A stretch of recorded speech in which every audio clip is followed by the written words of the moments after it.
آج کی یہ محفل پاک سلطان الاولیاء سراج الاسفیاء شہنشاہ بغداد تاجدار ولایت شہباز لامکانی قندیل سبحانی محبوب سبحانی سیدنا عبد القادر جیلانی قدس اللہ سرہ الشریف کی بارگاہ میں خراج عقیدت کے لیے منعقد کی گئی ہے۔ اس دربار میں اپنی گفتگو سے پہلے ان کے عظیم عاشق جس کو دنیا سنیت فنا فی الغوث اور مجدد میت حاضرہ کے نام سے جانتی ہے، امام احمد رضا خان قادری فاضل بریلوی رضی اللہ تعالیٰ عنہ کی جو خراج عقیدت پیش کی ہوئی منقبت ہے، اسی سے میں بارگاہ غوث میں اپنی گفتگو کا آغاز کرتا ہوں۔ اے سلطان الاولیاء، اے شہنشاہ بغداد، واہ کیا مرتبہ اے غوث ہے بالا تیرا، اونچے اونچوں کے سروں سے ہے قدم اعلیٰ تیرا۔ توجہ، اونچے اونچوں کے سروں سے ہے قدم اعلیٰ تیرا، ارے سر بھلا کیا کوئی جانے کہ ہے کیسا تیرا۔ اے غوث پاک، سر بھلا کیا کوئی جانے کہ ہے کیسا تیرا، اولیاء ملتے ہیں آنکھیں وہ ہے تلوہ تیرا۔ ہم تو ابھی تلوے کو ہی نہیں پہنچ سکے، تمہارے سر تک کون پہنچے ہیں۔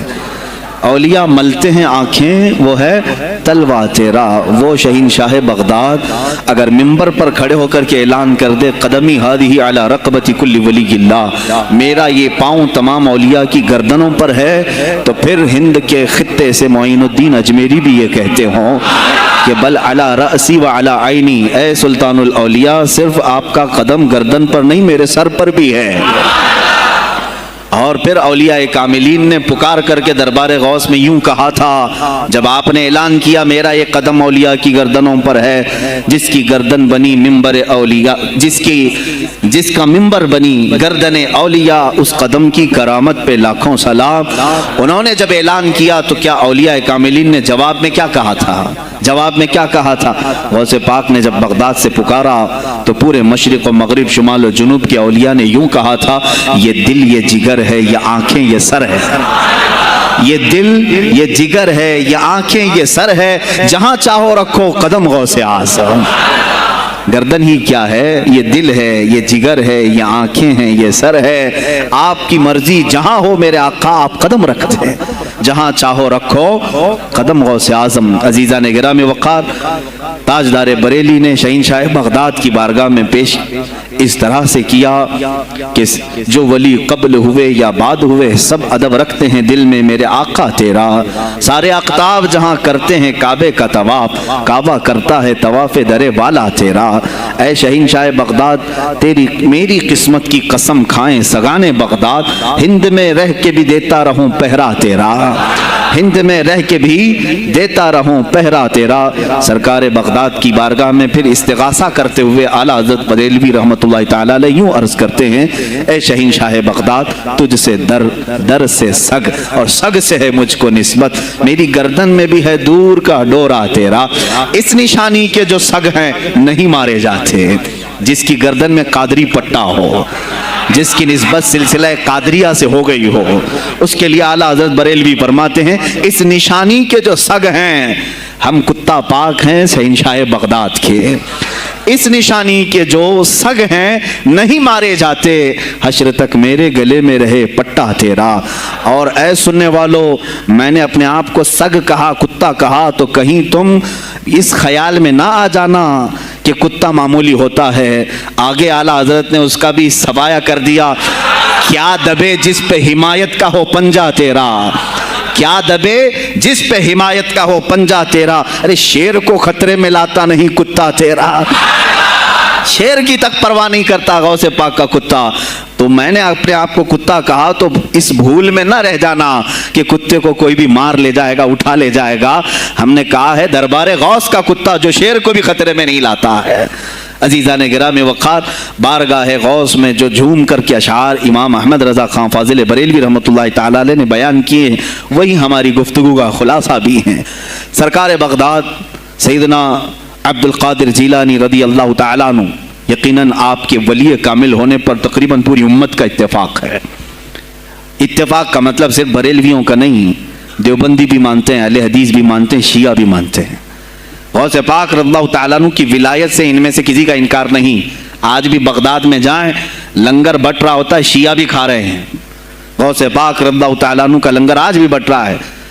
بغداد کی وہ ایک ایسی بارگاہ ہے جہاں سنی اور شیعہ دونوں ہیں, دونوں تسلیم کرتے ہیں ان کی ولایت کو. اب رہے بات اہل حدیث کی یا دیوبند کی, ان کی کتابیں اٹھاؤ تو پتہ چل جائے گا کہ غوث پاک کے متعلق انہوں نے کیا کیا نہیں لکھا. پیر پیراں, میر میراں, شہنشاہ بغداد, بلکہ شیخ ابن تیمیہ جو ہر ولی کی تنقید کرتا تھا, ہر صوفی پر تان و تشنیع کرتا رہا, اس نے اپنی کتاب میں لکھ دیا کہ میرے پاس اتنے تواتر تک, تواتر کہتے ہیں اتنے لوگوں کا بیان کرنا کہ جن کا جھوٹ پر جمع ہونا محال ہو. شیخ ابن تیمیہ کہتا ہے میرے پاس اتنی تواتر سے کسی اور کی کرامتوں کا ذکر نہیں پہنچا جتنا شیخ عبد القادر جیلانی کا پہنچا ہے. الفضل لما شہید بہ الاعداء, فضیلت تو اس کی ہے جس کی دشمن بھی گواہی دے رہے ہوں. عزیزان گرامی وقار, سرکار بغداد رضی اللہ تعالیٰ عنہ کی ولایت پر تقریباً امت کا اتفاق, بعد میں آنے والے سارے مسلمان انہیں ولی مانتے ہیں. اور یہ اور بات ہے کہ ولایت تک سب کا اتفاق ہے.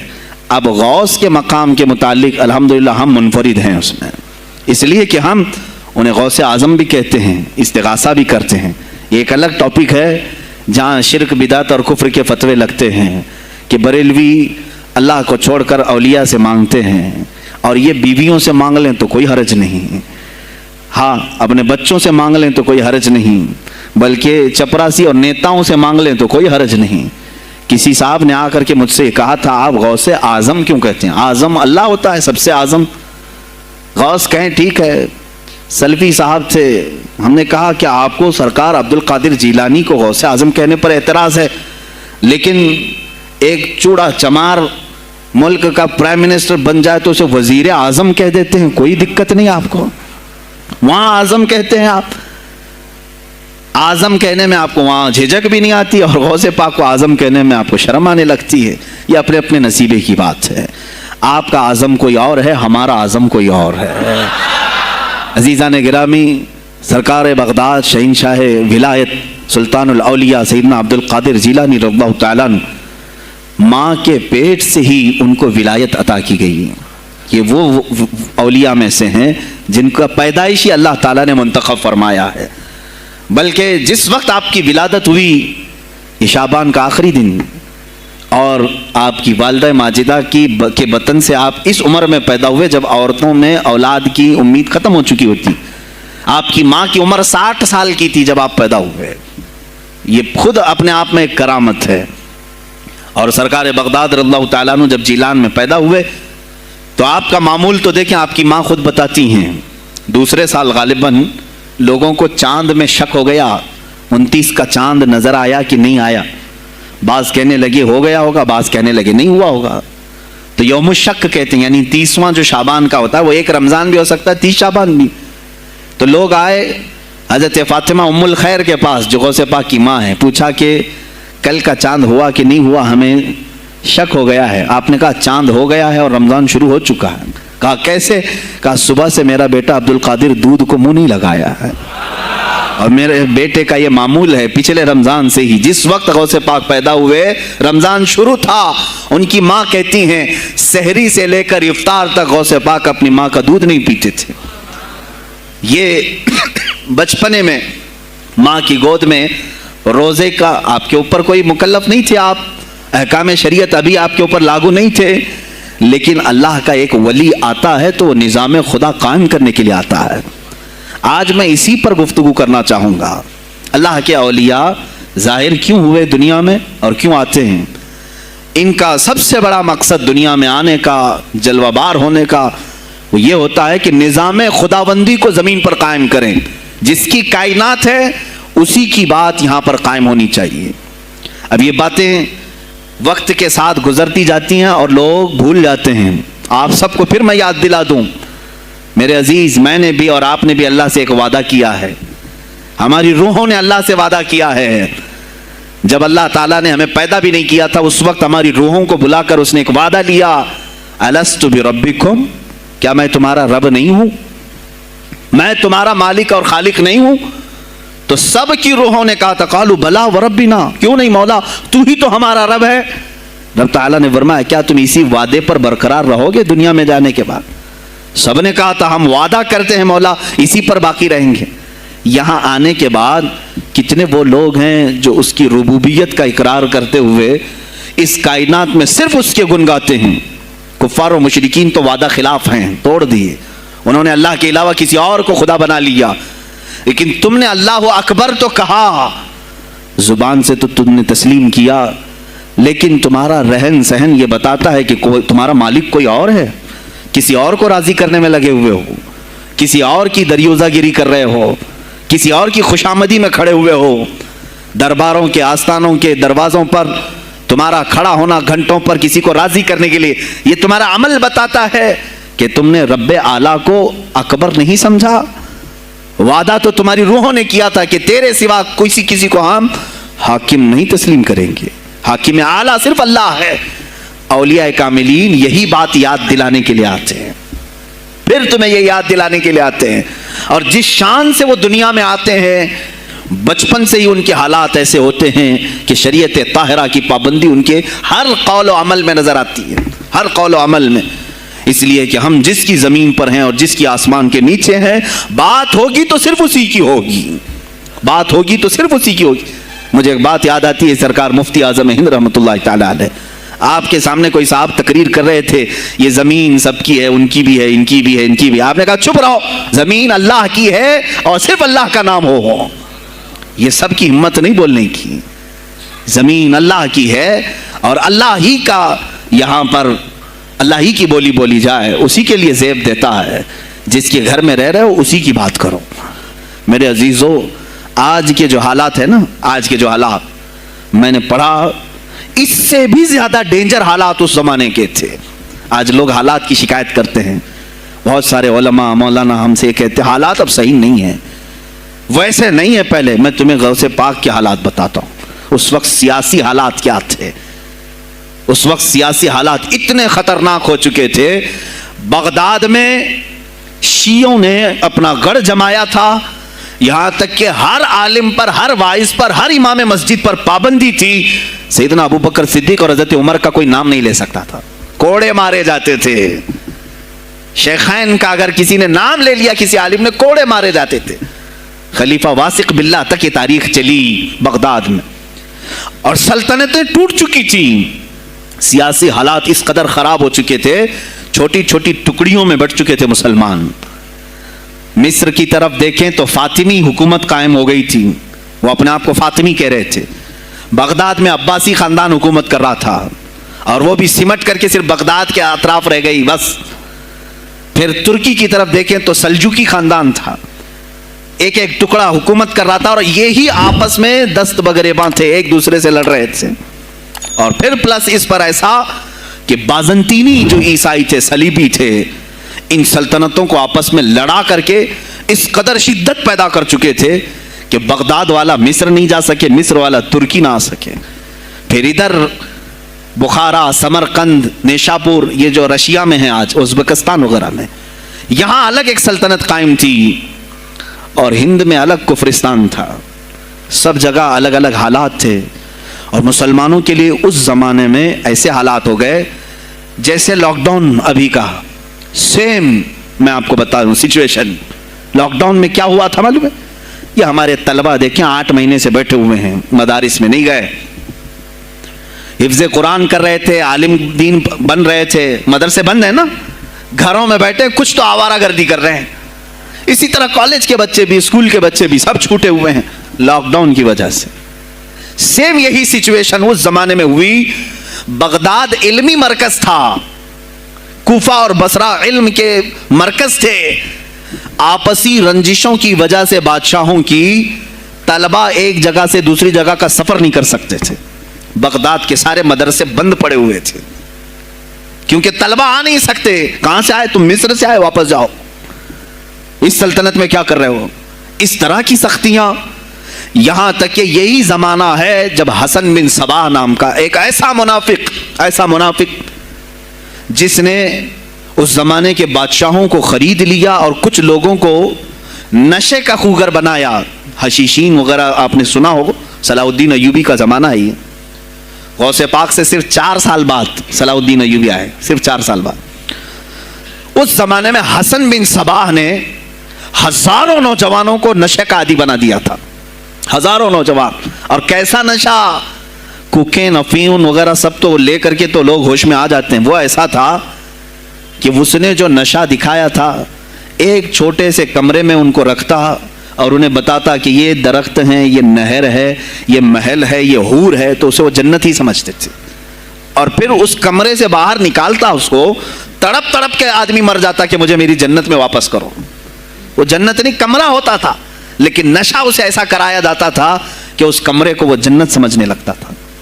اور ان نوجوانوں سے کیا کرایا جاتا تھا, ان کو نشے کا عادی بنا کر کے باہر نکالا جاتا, انہیں ٹارگٹ دیا جاتا, فلاں مجلس میں جاؤ, فلاں خلیفہ کو قتل کرو, فلاں وزیر کو مارو, فلاں سپاہیوں کو مارو, فلاں عالم دین کا قتل کرو. اور وہ اپنا ٹارگٹ پورا کر کے آتے, اس لیے کہ انہیں نشہ چاہیے تھا. وہ 1 دن 2 دن سے زیادہ اس نشے کے بغیر رہ نہیں پاتے ہیں. وہ اپنا ٹارگٹ کرنے کے لیے اپنی جان بھی جوخم میں ڈالتے ہیں. اس طرح کے کئی حملے خلفاء پر کرائے حسن بن صباح نے. اور جانتے ہیں, میں نے آج تاریخ دیکھی, حسن بن صباح نے علماء اہل سنت کو, اس زمانے کے 40,000 علماء کو قتل کرایا. یہ وہ زمانہ تھا جب بغداد کا حال یہ تھا کہ نشہ زیادہ ہو چکا تھا, علم دین کے مراکز بند ہو رہے تھے, اور علماء بولنے میں ہچکچا رہے تھے, ڈر رہے تھے, اور سلطنتیں آپس میں ایک دوسرے سے ٹکرا رہی تھیں. جو خلیفہ بیٹھتا وہ نہایت عیاش قسم کا خلیفہ آتا تھا. اکثر خلیفہ عیاش آئے, ان کے حریم میں, ان کے حرم خانے میں, یعنی ان کے محل میں 40 عورتیں ہوا کرتی تھیں جن کے ساتھ وہ وطی کرتے, جمع کرتے. جبکہ وہ مسلمان خلیفہ, ایک بادشاہ کے لیے چاہے کوئی بھی ہو 4 سے زیادہ کی اجازت ہے, 40 کنیزاؤں کے ساتھ وہ زندگی گزار رہے ہوتے. اس میں عیسائی بھی ہوتی, یہودی بھی ہوتی, سب قسم کی ہوتی. یہ خلفاء کا حال تھا. تم کیا کہہ رہے ہو ہمارے زمانے کو؟ ارے حالات برے ہیں, حالات برے ہیں. ابھی اور میں بتاؤں کتنے برے حالات اس زمانے میں تھے. علماء کو کوڑے مارے جاتے تھے اگر بولے. ارے شیخین کا نام لینے پر پابندی بغداد میں لگ گئی ہو, اس سے بڑا اور ظلم کیا ہو سکتا ہے؟ سیدنا ابو بکر صدیق, حضرت عمر کا نام لینے پر کوڑے مارنے لگائے جاتے. ایسے حالات میں شہنشاہ بغداد سیدنا عبد القادر جیلانی بغداد آئے ہیں جب آپ کی عمر صرف 18 سال کی تھی. 18 سال کی جوانی میں آپ نے ملاحظہ کیا, حالات کو دیکھا, تعلیم حاصل کی بڑے بڑے اساتذہ سے. آپ کے اساتذہ فقہ میں الگ ہیں, حدیث میں الگ ہیں, تفسیر میں الگ ہیں, علم کلام میں, کئی علوم و فنون پہ آپ نے مہارت حاصل کی. اس کے بعد حالات دیکھ کر کے آپ نے کیا کہا, یہ اب یہاں سے میں ہر ایک عالم دین کے لیے بشمول من میرے لیے نصیحت سمجھتا ہوں, غور سے سن لیں. غوث پاک رضی اللہ تعالیٰ عنہ کی زندگی میں ایک موڑ ایسا آیا, اور شاید میں نے بھی کبھی کئی مرتبہ اس طرح سوچا ہے, میں کمپیئر نہیں کر رہا ہوں, لیکن سنیں, حالات کو دیکھ کر کے غوث پاک نے جنگل کا رخ اختیار کر لیا. کیا لینا دینا ہے اس دنیا سے؟ اور آپ خود فرماتے ہیں کہ میرے دل میں یہ ارادہ تھا, نہ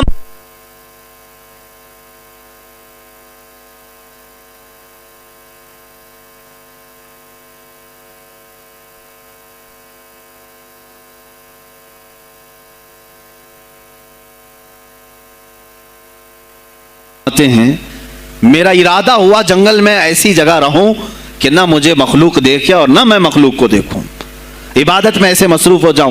جنگلوں میں آپ عبادت کرتے رہے, لیکن فرماتے ہیں مجھے غیب سے آواز آئی اللہ رب العزت کی طرف سے, کہا اے بندے قادر, آپ کا نام ہی عبد القادر ہے, اے قادر کے بندے, تجھے اللہ نے جنگلوں کے لیے نہیں بنایا, امت مصطفیٰ کی رہنمائی کر, خلق خدا تجھ سے نفع حاصل کرے, واپس آ جا. غوث پاک فرماتے ہیں میرا ارادہ تو تھا کہ میں اپنی زندگی اللہ کی یاد میں فنا کر دوں, لیکن میں شہر صرف اس لیے واپس آیا کہ جنگل میں صرف میری اصلاح ہو سکتی ہے, شہر میں پوری امت کی اصلاح ہو سکتی ہے. علماء کے لیے یہی آج نصیحت ہے, تم چاہے تو گدی نشین بن جاؤ, سجادہ نشین بن جاؤ, جھولی نشین بن جاؤ، جنگل نشین بن جاؤ. ہو سکتا ہے تمہارے اپنے فائدے کے لیے تم سوچ سکتے ہو.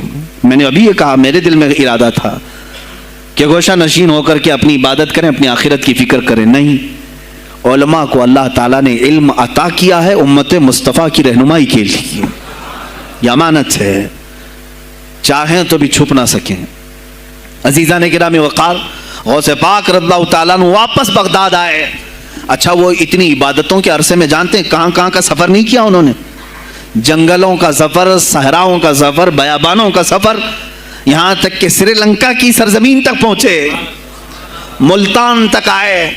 یہ تاریخ کی کتابیں بتاتی ہیں آپ نے پیدل یہ سارے سفر کیے. پھر واپس اسی بغداد آئے جہاں کے حالات بڑے ہی کشیدہ تھے، اور خلفائے وقت کے خلاف زبان کھولنا یہ آگ سے کھیلنے کے برابر تھا، آگ سے کھیلنے کے برابر تھا. اور سب سے بڑا مسئلہ تو غوث پاک کے لیے یہ تھا کہ آپ بغداد کے نہیں تھے، عراق کے نہیں تھے، آپ جیلان سے آئے تھے. جیلان ایران میں ہے. اس زمانے میں طبرستان ایک صوبہ تھا، طبرستان کا ایک شہر جیلان تھا. جیلان سے آئے ہوئے تھے بغداد میں. آپ کی زبان فارسی تھی. فارسی زبان کا ایک طالب علم بغداد میں آیا ہے، اور بغداد پورا عربیوں کا ہے، فصیح عربی بولنے والے لوگ، اور نہایت ہی عیاشی میں پڑے ان کی اصلاح کیسے کریں. دل میں بار بار یہ احساس ہوتا. غوث پاک فرماتے میری زبان فارسی تھی اور ان کی زبان عربی ہے، میں ان سے خطاب کیسے کروں، ان کو اصلاح کے راستے پر کیسے لاؤں. بار بار سوچتے تھے، لیکن دل میں ایک درد ہوتا تھا کہ امت مصطفیٰ کو اس حال میں نہیں چھوڑنا چاہتا. ایک دن ایک مسجد میں غمگین حالت میں سوئے. ظہر کا وقت تھا، نماز پڑھ کر کے آپ آرام کر رہے ہیں، اور جیسی آنکھ بند ہوئی سرور کائنات صلی اللہ علیہ وسلم تشریف لائے. پوچھا عبد القادر کیوں غمگین ہے میرے بیٹے؟ کہا کہ یا رسول اللہ صلی اللہ علیہ وسلم زبان میری اجمی ہے، فارسی، میں عربیوں کے بیچ بیٹھا ہوں، اصلاح کرنے کی کوشش کرتا ہوں، لیکن مجھے یہ اجمی سمجھیں گے. اللہ کے نبی صلی اللہ علیہ وسلم نے فرمایا تو اپنا منہ کھول. آپ نے منہ کھولا، حضور پاک نے اپنا لعاب پاک ڈالا. دوسری بار ڈالا، تیسری بار ڈالا، چوتھی بار ڈالا، پانچویں، چھٹی، 7 مرتبہ حضور پاک نے اپنا لعاب پاک دیا اور کہا عبد القادر اب اٹھ اور بیان کر. فرماتے ہیں خواب میں نے حضور اکرم صلی اللہ علیہ وسلم کا لعاب پاک لیا. تھوڑی ہی دیر گزری تھی، میرے خواب میں ہی میرے جد کریم مولا کائنات علی مرتضیٰ تشریف لایا. کہا پھر وہی سوال کیا عبد القادر کیوں نہیں بیان کرتے؟ کہا میں فارسی النسل، فارسی ہوں اور عربیوں کے بیچ میں ہوں. انہوں نے کہا تو اپنا منہ کھول. باب العلم، باب مدینۃ العلم، علی کرم اللہ وجہہ الکریم اپنا لعاب پاک ڈالتے ہیں. 1 بار، 2 بار، 3 بار، 4 بار، 5 بار، 6 بار بس کیا. غوث پاک نے کہا نانا جان نے مجھے 7 مرتبہ پلایا، آپ نے 6 مرتبہ. علی کرم اللہ وجہہ الکریم فرماتے ہیں میں برابری تو نہیں کر سکتا، وہ رسول کائنات ہیں. عزیزان گرامی وقار، غوث پاک فرماتے ہیں پھر میری آنکھ کھلی، اور اسی جامع مسجد میں جب میں کھڑا ہوا اور خطاب کے لیے لوگوں کو پکارا تو دیکھا ادھر سے بھی مخلوق آ رہی ہے، ادھر سے بھی آ رہی ہے، سامنے سے بھی آ رہی ہے. مجمع اتنا کثیر کہ تل دھرنے کی جگہ مسجد میں نہیں تھی. اور جب آپ کا خطاب ختم ہونے کو تھا لوگ اپنے کپڑے پھاڑنے لگے اور بے ہوش ہونے لگے. اتنی تیر بہدف کلمات تھے کہ سیدھے سینے میں پیوست ہو جاتے، دلوں میں اتر جاتے. اس کے بعد وہی دن تھا سیدنا عبد القادر جیلانی کو لوگوں نے ہاتھوں ہاتھ اٹھایا. بغداد میں شہرا ہو گیا کہ کوئی ایک اجمی آیا ہے اور عربیوں پر فوقیت لے گیا ہے. سارے عربی اس کے سامنے دنگ رہ گئے ہیں، کوئی عربی اس کی فصاحت کو نہیں پہنچ پاتا ہے. کئی لوگ امتحان کے لیے بھی آئے. ایسا نہیں ہے کہ غوث پاک کو یوں ہی چھوڑ دیا گیا. میرے عزیز تم تو 1000 سال کے بعد کرامتیں سنتے ہو نا، یہی لگتا ہے کہ غوث پاک بہت کرامتوں کے مالک تھے، بہت بڑے عالم اور بڑے ولی کامل تھے، کچھ نہیں ہوا ہوگا ان کے ساتھ. ہمارے سے زیادہ خطرے انہوں نے مولے ہیں، ہم سے زیادہ حاسدین ان کے تھے، دشمنی کرنے والے اپنوں میں بھی بہت سارے تھے. غوث پاک رضی اللہ تعالیٰ عنہ کا جب خطاب شروع ہوا، کیا ایک خطیب جب مشہور ہونے لگے تو دوسرے مولوی خاموش رہ جائیں گے؟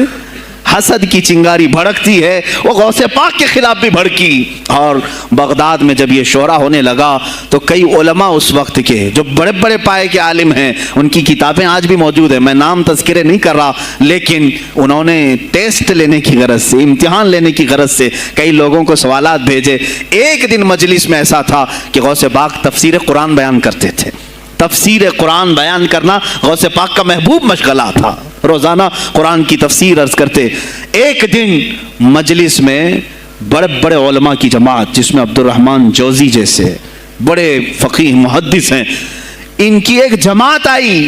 قرآن کی جو آیت کی تفسیر وہ کر رہے تھے, اس تفسیر کو کئی کتابوں سے انہوں نے اخذ کیا اور لے کر کے آئے, مجمع میں بیٹھے ہیں. غوث پاک نے تفسیر شروع کی. ایک آیت کی کتنی تفسیریں ہو سکتی ہیں, کتنی تفسیریں ہو سکتی ہیں. ایک تفسیر بیان کیا, اس کے بعد کہا اس آیت کی ایک دوسری تفسیر یہ ہے. پھر تھوڑی دیر کے بعد غوث پاک نے فرمایا اس کی ایک تیسری تفسیر یہ ہے. پھر کہا اس کی ایک چوتھی تفسیر یہ ہے. پھر کہا اس کی ایک پانچویں تفسیر یہ ہے. بیان کرتے جا رہے ہیں یہاں تک کہ 13 تفسیریں ہو گئیں. جو بیٹھے ہوئے تھے وہ آشش کرنے لگے. اس کے بعد اتنا ہی نہیں, آگے بڑھتے رہے, آگے بڑھتے گئے.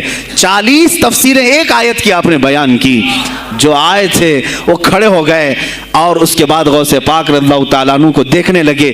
غوث پاک نے ان کو مخاطب کر کے کہا اے گروہ علماء, اے جماعت علماء, تم 13 تفسیریں یاد کر کے آئے تھے ایک آیت کی, کیا وہ میں نے شروع سے 13 تک صحیح بیان کیا؟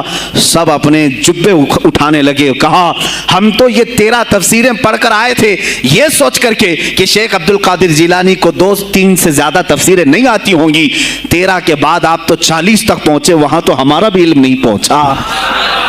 جماعت علماء دنگ رہ گئے اور اس کے بعد توبہ بھی کیا. کہا ہمارے دلوں میں بدگمانی آ گئی تھی, ہم توبہ کرتے ہیں. غوث پاک رضی اللہ تعالیٰ عنہ ایک اور مجمع ایسا ہے کہ اس میں 40 کے قریب علماء ہے. سوالات الگ الگ لے کر کے پھنسائیں گے کسی طرح سے ان کو, ڈیفیکلٹ سوالات لے کر کے. ایک بات یاد رکھنا, مشکات شریف کی حدیث ہے, جس نے علم اس لیے حاصل کیا کہ کسی عالم کو نیچا دکھا دوں, اسے پھنسا دوں سوال کر کے, حضور فرماتے ہیں قیامت کے دن اسے آگ کی بیڑیاں پہنائی جائیں گی, اس کی زبان کو آگ کی کینچی سے کھینچا جائے گا. اس لیے علم حاصل مت کرو, کسی کو نیچا دکھانا, کسی کو بیوقوف بنانا. ایک کتاب کہیں سے پڑھ کر کے آئے, مولانا کے پیچھے پڑ گئے, یہ بتاؤ صحیح ہے کہ نہیں ہے. پھر اگر اس مولانا صاحب کے دماغ میں اس وقت وہ مسئلہ نہیں تھا, انہوں نے کہا نہیں معلوم, تو آپ کو لگا کہ ہاں میرے سے زیادہ تو ان کو بھی نہیں معلوم. تم نے تو ایک ہی چیز حل کر کے ان کے سامنے پیش کی ہے. عزیزان گرامی, اس طرح کی چیزیں ہرگز نہ کریں, یہ بہت بڑا گناہ ہے مغالطے میں ڈالنا. غوث پاک رضی اللہ تعالیٰ عنہ ایک جماعت سے خطاب کر رہے ہیں. 40 علماء ہے, الگ سوالات نوٹ کر کے, میں یہ پوچھوں گا, تم یہ پوچھنا, تم یہ پوچھنا. غوث پاک رضی اللہ تعالیٰ عنہ نے اپنا خطاب کیا اور سوالات کے لیے اس دن محفل کا وقت ہی نہیں دیا. کہا آج سوالات کوئی نہیں کرے گا. وہ لوگ تو سوالات لے کر کے آئے تھے. سب مجمع میں خطاب کے بعد جس کو جو پوچھنا ہے آپ کہتے ہیں کہ پوچھ لو, اس دن کا کوئی نہیں پوچھے گا, آؤ صرف مصافحہ کر کے جاؤ, آؤ صرف مصافحہ کر کے جاؤ. تو یہ جو علماء کی جماعت تھی, ان کو بلایا. ایک آتے ان کو سینے سے سینہ لگاتے اور کہتے تیرا یہ سوال تھا, اس کا یہ جواب ہے. دوسرا آتا اس سے کہتے تو یہ گھر سے سوچ کے آیا تھا, تیرا سوال یہ ہے, اس کا جواب یہ ہے. اس طرح 40 سے مصافحہ کیا, معانقہ کیا.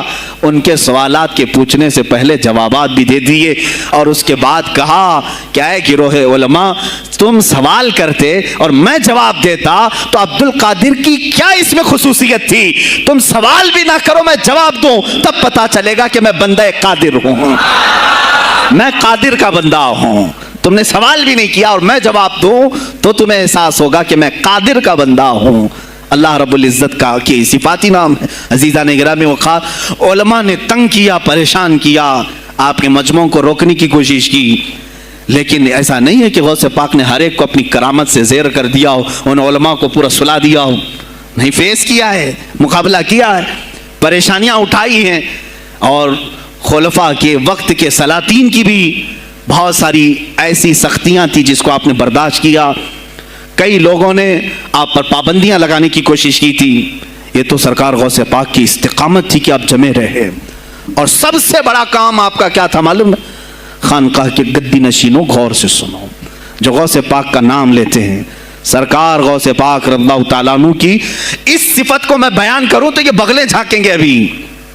غوث پاک نے سب سے بڑا کردار کیا کیا جانتے ہیں آپ؟ لوگ کہتے ہیں خانقاہی ماحول قائم کرنا ہے، اللہ اللہ کرو، تسبیح لو، دلوں کی صفائی کرو، سب صحیح ہے، لیکن غوث پاک نے تقریباً 25 سال صرف جہاد پر بیان کیا ہے.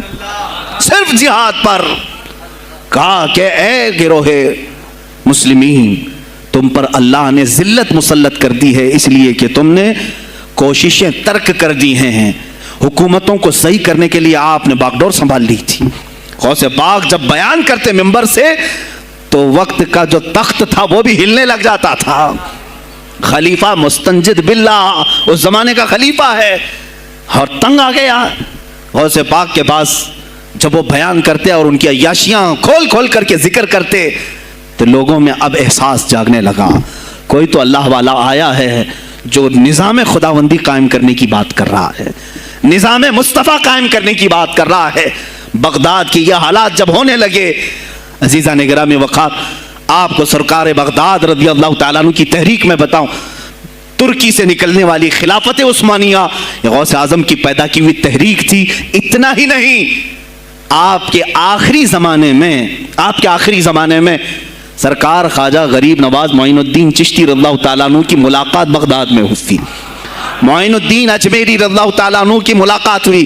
تاریخ دان نے لکھا، آج میں نے پہلی مرتبہ اس کو پڑھا اور آپ کے سامنے پہلی بار بتا رہا ہوں. سرکار بغداد اور حضرت خواجہ غریب نواز کی ملاقات کے بارے میں بہت سارے باتیں چلتی ہیں کتابوں میں بھی، میں نے اپنے مرشد سے بھی پوچھا تھا. بہرحال ایک تاریخی ایک کتاب سے مجھے آج یہ بات ملی کہ سلطان الاولیاء غوث پاک نے حضرت خواجہ غریب نواز کو کیا وصیت کی تھی، کیا کہہ کر کے بھیجا تھا.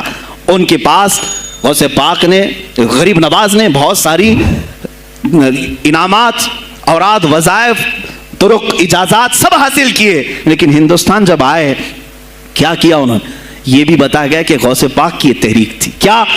سلطان الہند سرکار غریب نواز نے شہاب الدین غوری کو بلا کر کے ہندوستان میں پرچم اسلام لہرانے کا حکم دیا تھا. یہ تحریک بھی سرکار غریب نواز نے لائی تھی بغداد کے ولی کامل سے. تم کیا سمجھتے ہو یہ اولیاء خالی مسلح لے کر کے گھومتے تھے؟ یا اولیاء اکرام صرف گدی نشین تھے؟ نہیں میرے عزیزو، یہ حکومت وقت کو آنکھ میں آنکھیں ڈال کر بات کرتے تھے اور پھر نظام مصطفیٰ کی بات للکار کر کے کرتے تھے. آج کے زمانے میں کچھ لوگوں نے اولیاء کو ایسا پیش کیا ہے جیسے وہ درویش بس جنگل میں رہتے تھے اور کچھ نہیں. نہیں میرے عزیزو، وہ اللہ کے شیر تھے، اللہ کے شیر تھے. اسی لیے تو اقبال نے کہا ہے اللہ کے شیروں کو آتی نہیں روباہی. وہ کبھی لومڑی پن کا انہوں نے اپنے آپ میں اظہار ہی نہیں کیا کہ نہیں یہ بھی چلے گا وہ بھی چلے گا، کبھی نہیں. وہ گرجتے تھے اپنے تخت پر، اپنی خانقاہوں پر. دیکھیں خلیفہ مستنجد باللہ، ابو المظفر اس کو کہتے ہیں، بغداد کا وہ خلیفہ، عباسی خلیفہ، بڑا طاقتور، اور اسی کے زمانے میں غوث پاک ہیں. ایک فارس سے آنے والے اجمی عبد القادر، شیخ عبد القادر، جب بغداد کی جامع مسجد میں بیان کر رہے ہوں، در و دیوار ہل رہے ہیں. وہ اپنے خلافت کے دربار میں بیٹھا ہے خلیفہ، اچانک بہت زور کی آواز آئی، پورے محل میں گونج گئی. پوچھا یہ آواز کیسی بغداد میں؟ لوگوں نے معلوم کر کے بتایا کہ شیخ عبد القادر جیلانی نے چھینک ماری، ان کے مریدوں نے صرف جواب دیا ہے. ان کو چھینک آئی تھی، جواب میں لوگوں نے یرحمک اللہ کہا، وہ خلیفہ وقت کے محل تک پہنچ گئی آواز. تو اس نے کہا یہ تو پورا ہلا دینے کی بات ہے. ایک بات یاد رکھو میرے عزیزو، آواز ہو سکتا ہے تمہاری مسجد سے باہر جائے نہ جائے، تمہاری آواز کا دار و مدار تمہارے گلے پر نہیں ہے. ایک بار تم پکارو گے، پہنچانا میرے مولا کا کام ہے. اب ہماری آواز کہاں کہاں تک پہنچتی ہے، کس کے ٹائر پھٹتے ہیں، یہ سب بات کی بات ہے. تم پکار کر کے تو دیکھو اللہ رب العزت کے نام پر. عزیزان گرامی وقار، مستنجد باللہ آیا اور وہی کیا جو ہر عیاش کرتا ہے. ظاہر سی بات ہے مولوی صاحب کچھ لے دے کے چھوڑ دو، جان بخش دو، جاؤ کہیں بیٹھو، آپ اللہ اللہ کرو. کہاں یہ حکومت سیاست کی باتوں میں آپ آ گئے؟ چند دنوں پہلے میں نے بھی سیاست کی بات کی تو مجھے بھی ایک مشورہ ایسا آیا کہ آپ کو انٹرسٹ ہے ایم پی بننے کا، ایم ایل اے بننے کا؟ میں نے کہا مجھے انٹرسٹ تو نہیں ہے لیکن کرسی صاف کرنے کا انٹرسٹ بہت ہے، اس پر جو کچرا ہے اس کو صاف کرنے کا انٹرسٹ بہت ہے. انشاءاللہ العزیز وقت آئے گا وہ صاف ہوں گی بھی. عزیزان گرامی، مستنجد باللہ 10 اشرفیوں کی تھیلیاں لے کر سونے کی غوث پاک کے دربار میں آیا. آپ مریدین کے ساتھ بیٹھے ہیں، ارے وہ حال و قال کی مجلسیں ہیں. مستنجد باللہ آیا غوث پاک کی بارگاہ میں، کہا کہ حضور آپ قبول کر لیں، نذرانہ ہے. آپ نے کہا تو رکھ لے اپنا نذرانہ، تو اپنے پاس رکھ لے. کہا کہ ہدیہ قبول کرنا سنت ہے، آپ سنت کے خلاف کرتے ہیں. غوث پاک نے کہا لا ایک تھیلی لیا اور اپنے بغل میں دبا کر کے اس کو نچوڑنا شروع کیا تو اس سے خون ٹپکنا لگا. خون اتنا ٹپکنے لگا تو حاضرین مجلس دم بخود رہ گئے. خلیفہ مستنجد باللہ بھی دیکھ رہا تھا. غوث پاک نے فرمایا ابھی تو یہ ایک تھیلی ہے، میں 10 کو نچوڑوں گا تو یہ خون تیرے دربار تک پہنچ جائے گا، تیرے دربار تک پہنچ جائے گا. تو مجھے وہ اشرفیاں دینے آیا ہے جو تو نے غریبوں کے مال کو چوس کر کے حاصل کیا، تو مجھے خریدنے کے لیے آیا ہے. اگر مجھے تیرے خاندان کی حرمت کا خیال نہ ہوتا تو میں آج پورے بغداد کی نالیوں میں اسی کا خون بہاتا. خلیفہ مستنجد باللہ بے ہوش ہو گیا، اور اس کے بعد جب ہوش آیا اس نے توبہ کیا اور آپ کے ہاتھ پر بیعت بھی کیا. اب اس کے بعد وہ خلیفہ ایسا پاک ہوا، نظر غوث جو پڑھی. اب اس کے بعد دربار خلافت کے حالات کیا ہو گئے سنیں. میں آج سیاست پر بات کر رہا ہوں.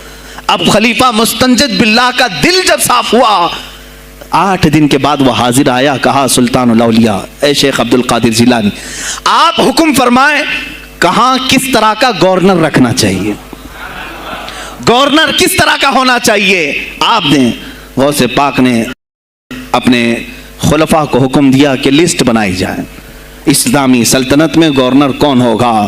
لسٹ بنی. کہا وہ ہوگا جس کی تہجد قضا نہیں ہوتی، وہ گورنری پر آئے گا جو سنت رسول کو ہلکا نہیں سمجھتا ہوگا، وہ گورنری پر آئے گا جس کی نمازیں کوئی قضا باقی نہ رہی ہوں، اس لیے کہ جو اللہ کا قرضہ باقی رکھے گا وہ لوگوں کا بھی مال کھا جائے گا. آپ نے لکھایا نام، خلیفہ مستنجد باللہ نے آپ کے اشارے پر گورنر پورے تبدیل کر دیے. ہر جگہ پر ایسے لوگوں کو رکھا جو سرکار غوث پاک کے یا تو مرید تھے یا خلیفہ تھے یا شاگرد تھے، اور ان کے دلوں میں اللہ کا خوف تھا، اور وہ پورے بغداد اور آس پاس کی سلطنتوں کو سنبھالے ہوئے تھے. ایک وقت ایسا آیا کہ وہی چند سال پہلے جو بغداد نشے میں ڈوبا ہوا تھا، 10 سالوں کے بعد لوگ کہنے لگے کہ آج بغداد ایسا لگ رہا ہے جیسے عمر بن خطاب کا زمانہ آ گیا ہو، عمر بن خطاب کا زمانہ آیا ہو. تم نے تو غوث پاک کی 11ویں کھائی ہے نا، اصلاح حکومت ان سے نہیں سیکھا. وہ آئے تھے نظام تبدیل کرنے کے لیے. آج میں علماء سے بھی یہی کہوں گا، تم حق بات تو پہنچاؤ قوم تک. آج حالات ایسے ہیں میرے عزیزوں، ڈر اور خوف ان کے سینوں پر طاری ہوا. کس بات سے ڈرتے ہو؟ کیا تم نے اللہ کی ذات پر ایمان نہیں لائے؟ یہ نہیں کہتے ہو موت و حیات اللہ کے ہاتھ ہے، رزق اللہ کے ہاتھ ہے، پھر ڈرتے حکومت وقت سے کیوں؟ مجھے ابھی چند دنوں پہلے ایک میسج یہ بھی آیا تھا کہ حضرت آپ تو پاکستان کے علامہ خادم حسین کی تعزیت پر بیان کر رہے ہو، آپ دیکھ نہیں رہے یہاں کا ماحول کیسا ہے. عزیزان گرامی، اس دن مجھے افسوس اس بات پر ہوا، سوال پر، ہائے افسوس، اس قدر تمہارے ضمیر مردہ ہو گئے، اس قدر تم بزدل ہو گئے. لاکھوں لوگوں کے دلوں میں شمع عشق مصطفیٰ جگانے والے پر تمہاری زبان بند ہے، تمہاری زبان بند ہے. میں نے صرف ایک جملہ کہا، کوئی فرق نہیں پڑتا، میں اس ملک میں رہ رہا ہوں جہاں کا پرائم منسٹر ایک سور خبیث فرانس کے صدر کے لیے ٹویٹ کر سکتا ہے، تو میں پڑوسی ملک کی کسی عاشق رسول کی تعزیت کیوں نہیں کر سکتا؟ کیوں نہیں تعزیت کر سکتا؟ اگر ہندوستان کی تخت پر بیٹھنے والے کو فرانس کے صدر سے کوئی دلی عشق ہے، محبت ہے، تم اس کی معشوقہ ہو یا محبوبہ ہو، مجھے فرق نہیں پڑتا، لیکن اتنا ضرور ہے عاشق رسول مشرق میں ہو، شمال میں ہو، جنوب میں ہو، مغرب میں ہو، جب اس کی روح جائے گی تو ہماری بھی روح تڑپے گی. ہماری ڈور بندھی ہوئی ہے مدینۃ الرسول سے. میرے آقا صلی اللہ علیہ وسلم کی جو بات کرے گا وہ پھر کسی بھی ملک کا باشندہ ہو. تم کہتے ہو تعزیت کے لیے، ارے میرے عزیز، اگر میں سامنے ہوتا تو اس کے قدموں کی خاک میں اپنے امامے پر رکھتا.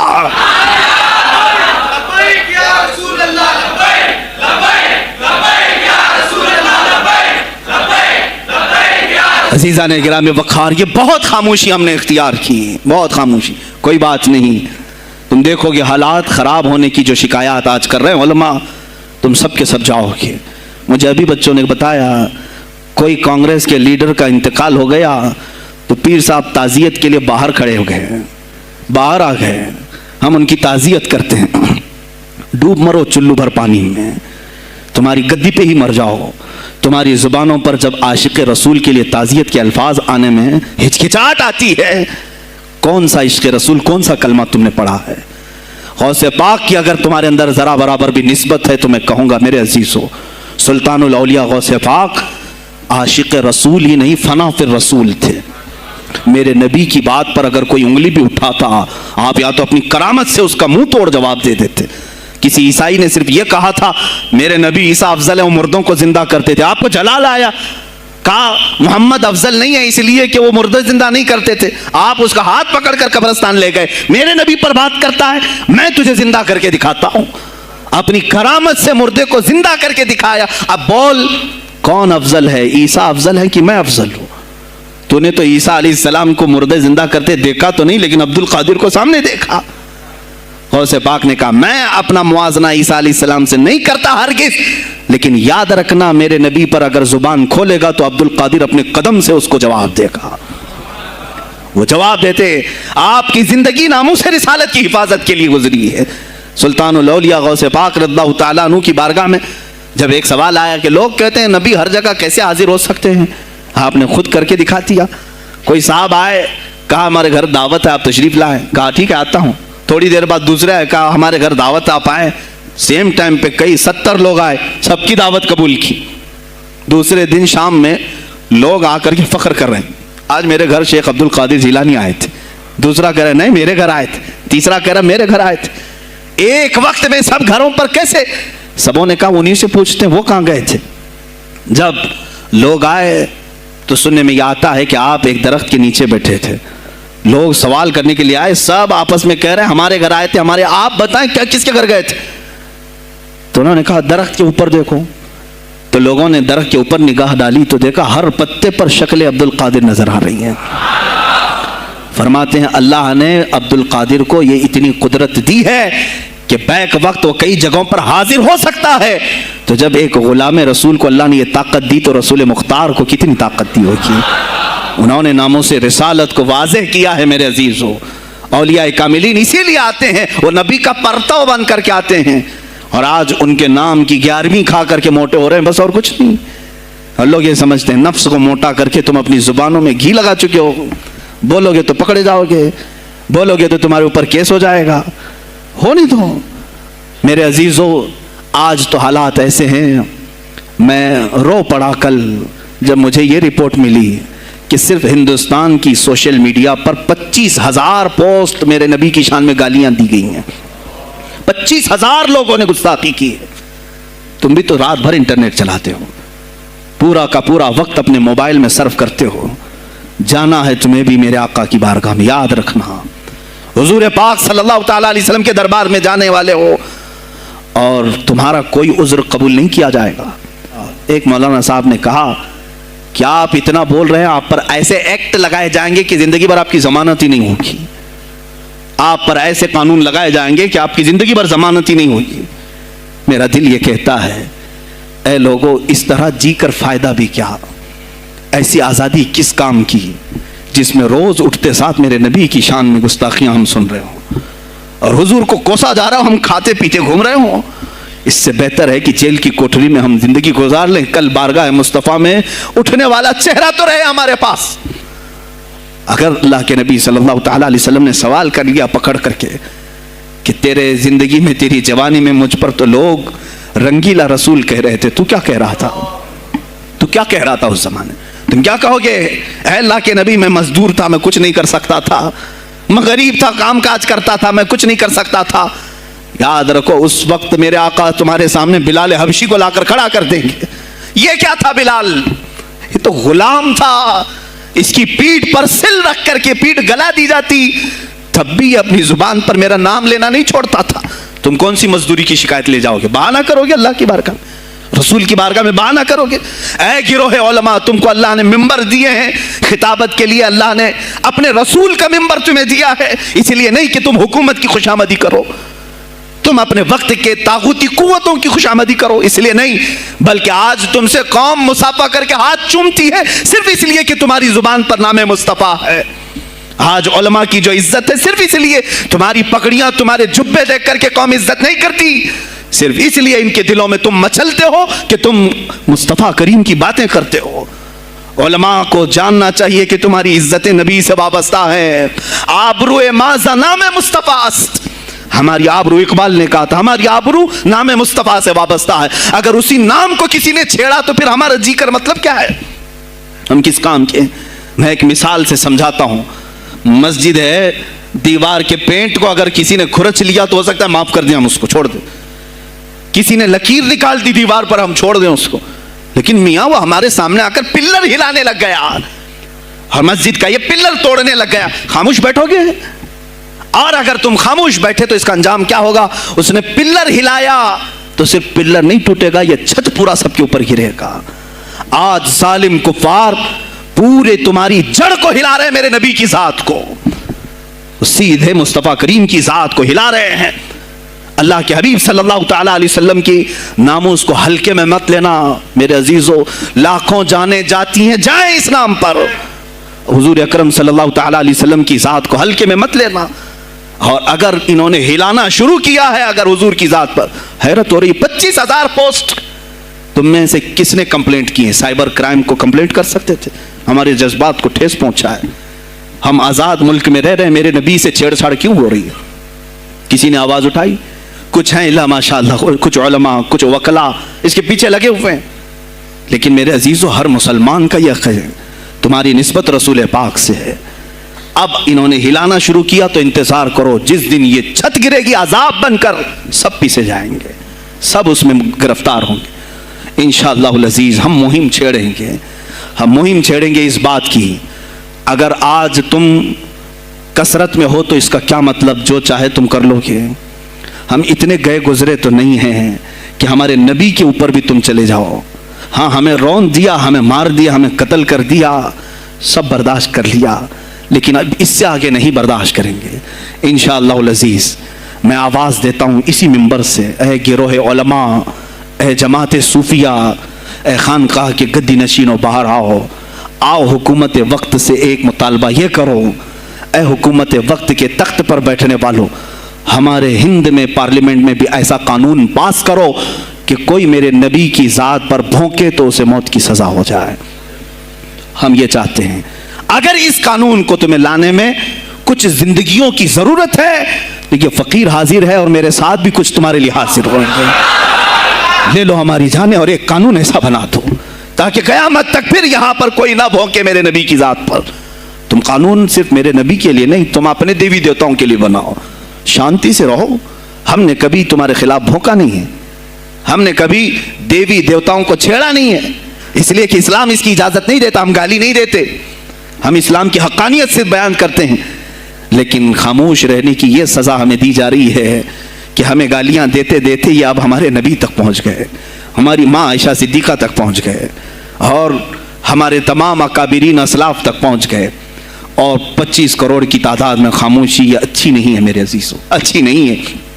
آج افسوس اسی بات کا ہے جن کو اللہ تعالیٰ نے اپنے نبی کی نیابت عطا کی ہے، وہ نائب رسول ہیں یا کسی خانقاہ کے گد نشین ہیں۔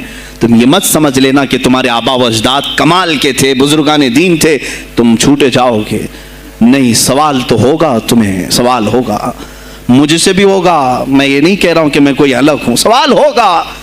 آؤ سر جوڑ کر کے ہم اس سلسلے میں کوشش کریں۔ غوث پاک رضی اللہ تعالیٰ عنہ کا یہی میسج تھا، ہندوستان میں شہاب الدین غوری نے جو پرچم اسلام لہرایا وہ آج تک اس کی دین ہے کہ مسلمان زندہ ہیں، مسلمان باقی ہیں۔ پوری دنیا میں نظام کو صحیح کرنے کے لیے آواز اٹھانا یہ بھی اولیاء کاملین کی بات ہے، ان کی صفات ہیں۔ صرف اپنی خانقاہ میں اللہ اللہ اور ذکر کرانا ہی ان کا کام نہیں تھا، وہ دلوں کو تو دھلتے ہی تھے، لیکن جو نظام سنبھال رہا ہوتا اس کی باغ ڈور کو بھی دھلتے تھے، اس کی بھی صفائی کرتے تھے۔ تو اللہ کا ڈر رکھنے والا کرسیوں پر آئے، جو کسی کا خون چوسنے والا نہ آئے۔ عزیزان گرامی وقار، اپنے سیاسی شعور کو بھی بیدار کرو، سیاست کو سمجھو، تم کب تک استعمال ہوتے رہو گے؟ اب اس میں علماء کو بھی آنا چاہیے کہ ان کے سیاسی شعور کو بیدار کرے۔ تمہارے ساتھ آج جو کھیل کھیلا جا رہا ہے، تم ہر ایک کی جے وجے کرتے ہوئے ہر پارٹی کے پیچھے جاتے ہو، تم نے آج تک اپنا قائد نہیں ڈھونڈا، اپنا قائد نہیں ڈھونڈا۔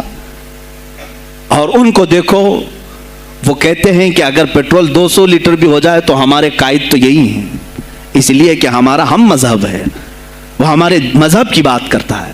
تمہارا کون ہے میرے عزیز؟ تم کسی پر متفق نہیں ہوتے، اور جو تمہارے لیڈر ہیں وہ کسی اور کے پلو میں چھپے ہوئے ہیں، ہاں کسی اور کی گود میں بیٹھے ہوئے ہیں، جا جا کر کے یہ سارے مسلمانوں کو کسی اور کے ہاں بیچ کر کے آتے ہیں۔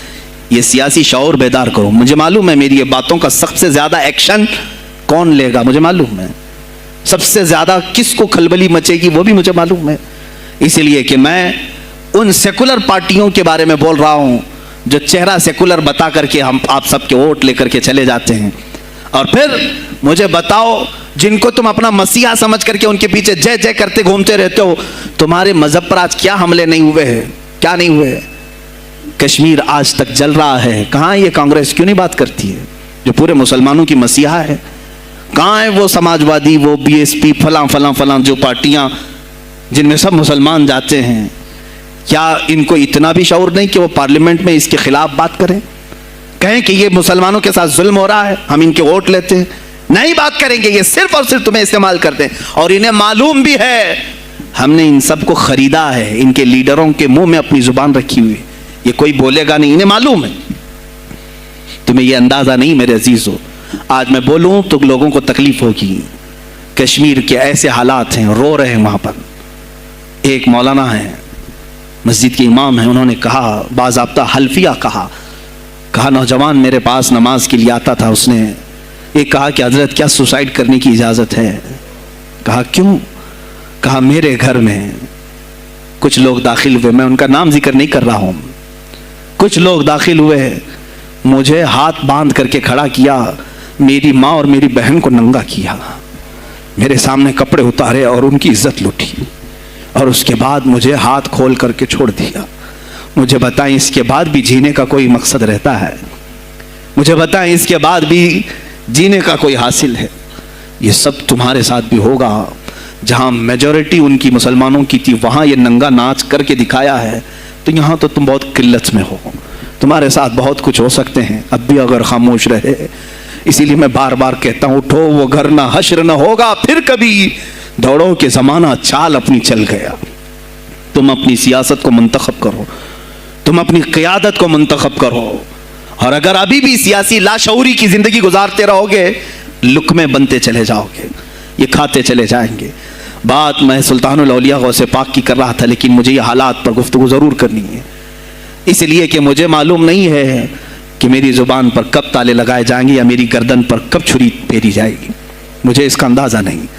لیکن اے مسلمانوں، تم میری ذات سے الجھتے ہو تو الجھ جاؤ، مجھے اگر بلیم کرتے ہو، تانے مارتے ہو تو مار لو، چند دنوں کی بات ہے، جب تک میری سانسیں چل رہی ہیں تب تک مجھے گالیاں دو گے، لیکن جس دن میں بھی دنیا سے جاؤں گا اس دن تم ہماری باتیں یاد رکھو گے، اس دن یاد کرو گے۔ مجھے اپنے بچوں کو یہی بتانا ہے کہ اب وہ دور آیا ہے جہاں ممبروں سے بھی بولنے میں اب گھبراہٹ ہے، لوگ اپنے خوف کے مارے ایسے ہیں کہ اپنی روزی روٹی کے چکر میں میرے مصطفیٰ کی گالیاں سننا برداشت کر رہے ہیں۔ دیتا ہے دینے دو نا، ہمارا کیا بگڑتا ہے؟ اس پوزیشن میں تم آئے ہو آج، تمہارا امام جب اتنا بزدل ہے تو تمہارے دلوں میں کون سا ایمان باقی رہ جائے گا؟ اس لیے شعور پیدا کرو۔ اگر اولیاء کی نسبت تمہارے دل میں ذرا برابر بھی باقی ہے تو اٹھو میرے عزیزو، آپ قیامت کے دن جواب دہ ہوں گے میرے نبی صلی اللہ تعالیٰ علیہ وسلم کی عظمت پر۔ آج جو حملے ہو رہے ہیں یہ ہماری زندگی کا سب سے بڑا ایشو ہے۔ آج مطالبے کرو، مانگو تو کس چیز کو مانگو؟ بس یہ ہے کہ میری نبی کی عزت سلامت رہے، مجھے دنیا میں اور کچھ نہیں چاہیے۔ اتنا مطالبہ تو کر سکتے ہو، اتنا مطالبہ کرو، اور پھر دیکھو میرے مصطفیٰ کی طرف سے انعام کیا ملے گا، اللہ کی طرف سے انعام کیا ملے گا۔ ارے وہ مرد قلندر جو پاکستان میں ابھی شہید ہوا، کس بات کا اعلان کرتا تھا؟ کس کو پکارتا تھا؟ کس کو للکارتا تھا؟ صرف یہی تو بات کرتا تھا کہ تاجدار ختم نبوت اور میدان میں معذوری کے ساتھ بھی آ کر کہتا تھا لبیک یا رسول اللہ، اے اللہ کے رسول میں حاضر ہوں، اپنی جان لے کر آیا ہوں۔ اور تم یاد رکھنا تمہاری ٹانگیں تو سلامت ہے، کل بروز قیامت ہو سکتا ہے تمہارا سامنا اس خادم حسین سے ہو، تمہاری ٹانگیں دیکھ کر کے پوچھی جائیں گی۔ معذور ہونے کے بعد جب کوئی میدان میں میرے نبی کی عظمت پر پہرا دینے کے لیے آ سکتا ہے تو تم نے اپنی ٹانگیں کس کام کے لیے رکھی تھی؟ میرے عزیزوں، میں نے جتنی طاقت مجھے اللہ نے دی میں بول رہا ہوں، اب اس کے بعد کا محاذ تمہیں سنبھالنا ہے، آگے کی ہماری فکروں کو تمہیں لے جانا ہے۔ شاید اس زمانے میں ہم جی رہے ہیں جہاں اتنی آزادی نہیں ہوگی، چھوٹی سی بات کو آج بہت بڑا بنا کر کے اسے ختم کیا جاتا ہے، لیکن مجھے اندازہ ہے اس بات کا، ہندوستان کی آزادی میں بھی میرے اکابرین میں 30,000 علماء نے اپنی جانیں دی ہیں۔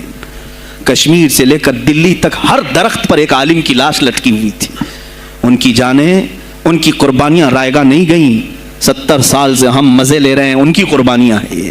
علامہ فضل حق خیر آبادی کو انڈمان نکوبار پوری زندگی کے لیے قید کر کے ختم کر دیا گیا، مزار بھی وہیں پر ہے آج۔ تو آج مجھے اندازہ ہے اگر میں نے اس بات کی شروعات کی ہے، ہو سکتا ہے یہ جو کچھ بھی ہمارے ساتھ کریں، لیکن مجھے میرے رب ذوالجلال کی ذات پر یقین ہے۔ میں یہی کہوں گا، اے اللہ، اگر ہمارے مقدر میں شہادت ہے تو اس سے بہتر کوئی اور موت ہے نہیں۔ اے رب ذوالجلال، اس حالت میں دنیا سے اٹھا جب تو ہم سے راضی ہو۔ اگر تو نے ہمارے لیے ایک لمحے کے لیے بھی ناراضی ہے، مولا پھر ہمیں مہلت دے دے کہ تجھے راضی کر کے جائے، تجھے راضی کر کے جائے۔ میرے مصطفیٰ صلی اللہ تعالیٰ علیہ وسلم کو قبر میں ہمیں دیکھنا ہے، اس لیے ہم قبر میں جا رہے ہیں، لیکن اس حال میں دنیا سے جائیں کہ ان کی عظمت پر کچھ بول تو سکیں، ان کی ناموس پہ کچھ کر تو سکیں۔ عزیزان گرامی، سلطان الاولیاء شہنشاہ بغداد رضی اللہ تعالیٰ عنہ کی ذات پر جو ان کی کرامات ہیں وہ ساری چیزیں پھر کبھی میں ذکر کروں گا۔ آج اسی پر میں اختتام کرتا ہوں، اسی پر جیو اور اسی پر مرو، انہیں جانا انہیں مانا، نہ رکھا غیر سے کھا، للہ الحمد میں دنیا سے مسلمان گیا، آج لے ان کی پناہ، آج مدد مانگ ان سے، پھر نہ مانیں گے قیامت میں اگر مان گیا۔ اس لیے کہ رسول پاک صلی اللہ تعالیٰ علیہ وسلم کے سوا کوئی اس قیامت کے میدان میں تمہارا دستگیر نہیں ہے، جب تک وہ تیری سفارش نہ کریں اللہ بھی تجھ سے کلام کرنے والا نہیں ہے۔ جب امام اہل سنت نے یہاں تک کہہ دیا خلیل و نجی مسیح و صفی سبھی سے کہیں نہ بنی، یہ بے خبری کی خلق پھری کہاں سے کہاں تمہارے لیے، رسول پاک ہی کے لیے تم وہاں پر بھی اٹھائے جاؤ گے۔ میں یہی میسج دے کر کے جاؤں گا جو میرے مرشد گرامی نے آخری وقت دیا تھا، زندگی یہ نہیں کسی کے لیے، زندگی ہے نبی کی، نبی کے لیے، نہ سمجھ مرتے ہیں زندگی کے لیے، نہ سمجھ مرتے ہیں زندگی کے لیے، جینا مرنا ہے سب کچھ نبی کے لیے۔ بلحوث سن، سیم و زر کی بندگی اچھی نہیں، بلحوث کہتے ہیں ہوس کا پجاری، خواہشات کا پجاری، میرا مرشد یہ کہہ کر گیا ہے ہمیں، بلحوث سن، سیم و زر کی بندگی اچھی نہیں، ان کے در کی بھیک اچھی، سروری اچھی نہیں، ان کے در کی بھیک اچھی، سروری اچھی نہیں۔